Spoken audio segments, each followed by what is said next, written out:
Hi friends, ఈ వీడియోలో మనం జీవ పదార్థం గురించి తెలుసుకుందాం. జీవ పదార్థాన్ని ఇంగ్లీష్‌లో ప్రోటోప్లాజం అంటారు. జీవ పదార్థం అనేది మనకి ఎలా కనిపిస్తుంది? ఎక్కడ కనిపిస్తుంది అంటే కణం లోపల, కణత్వచం లోపల మెయిన్‌గా చెప్పుకోవాలంటే కణత్వచం అనే నిర్మాణం ఆవరించి ఉంటుంది గదా! ఈ కణత్వచం తొలగించి చూసినట్లయితే మనకి జీవ పదార్థం అనేది కనిపిస్తా ఉంటుంది. ఈ జీవ పదార్థం అనేది పారదర్శకమైంది, స్నిగ్ధమైంది, కొల్లాయిడల్ ద్రావణం ఇది. ఓకే. ఈ జీవ పదార్థం అనేది మనకి సెమీ సాలిడ్‌గా ఉంటుంది. ఓకే. జెల్లీ టైప్ స్ట్రక్చర్‌ని ఫార్మ్ అయ్యి ఉంటుంది. మనకి ఇది అటు లిక్విడ్‌గా కనిపియదు, ఇటు సాలిడ్‌గా కనిపియదు. దీని లోపల ఈ జీవ పదార్థం లోపల మనం చూసినట్లయితే అన్ని కణాంగాలు, సెల్ ఆర్గానెల్స్ అన్నీ కూడా ప్రెజెంట్ అయ్యి ఉంటాయి ఈ జీవ పదార్థంలోనే. ప్రోటోప్లాజంలోనే మనకి కణాంగాలు ఏమేమి మైటోకాండ్రియా గావచ్చు, క్లోరోప్లాస్ట్ గావచ్చు, రైజోబియం గావచ్చు, దెన్ నెక్స్ట్ ఎండోప్లాస్మిక్ రెటిక్యులం గావచ్చు, దెన్ నెక్స్ట్ లైసోజోమ్స్ గావచ్చు, గాల్గి ఆపరేటర్స్ గావచ్చు, వాక్యూల్స్ గావచ్చు, ఇవన్నీ గూడా మనకి జీవ పదార్థంలోనే కనిపించడం జరుగుతా ఉంటుంది. వాక్యూల్స్ అంటే రిక్తికలండి.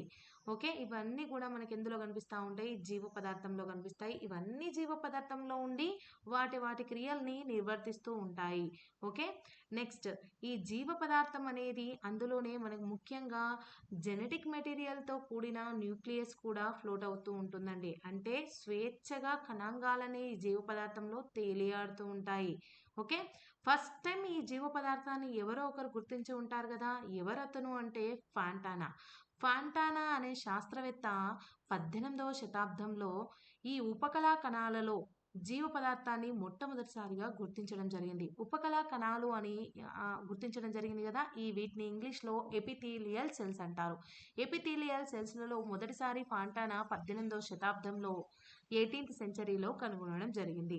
ఓకే. ఎవరు కనుగొన్నారు? ఫాంటానా అనే శాస్త్రవేత్త మొట్టమొదటిసారి ఈ ప్రోటోప్లాజంని అంటే జీవ పదార్థాన్ని ఉపకళా కణాలలో గుర్తించడం జరిగింది.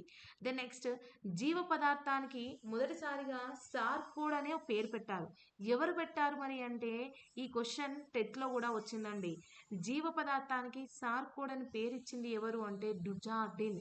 డుజార్డిన్ అనే శాస్త్రవేత్త సార్కోడ్ అని పేరు ఇవ్వడం జరిగింది. సార్కోడ్ అని కనిపియగానే గుర్తుపెట్టుకోండి డుజార్డిన్ అంతే ఇంకా. ఓకే. నెక్స్ట్ సార్కోడ్‌ని జీవ పదార్థం అని చెప్పిందెవరు?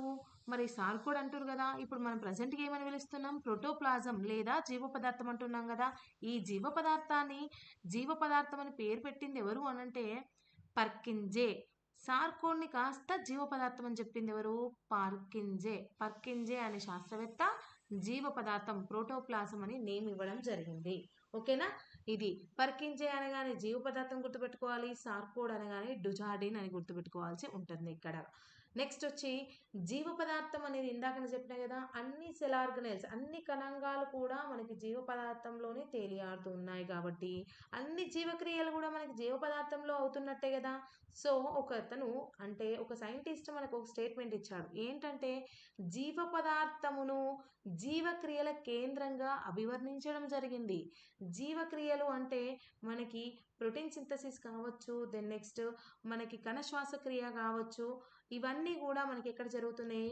మన కాంతి రసాయన చర్యలు గావచ్చు, నెక్స్ట్ నిష్కాంతి చర్యలు గావచ్చు, కాంతి చర్యలు గావచ్చు, మనకన్నీ ఇవన్నీ గూడా ఎక్కడ జరుగుతున్నాయి? కణం లోపల జీవ పదార్థంలోనే జరుగుతున్నాయి గాబట్టి, వాన్ మోల్ అనే శాస్త్రవేత్త ఇవన్నీ అబ్జర్వ్ జేసి ఒక స్టేట్మెంట్ ఇచ్చిండు.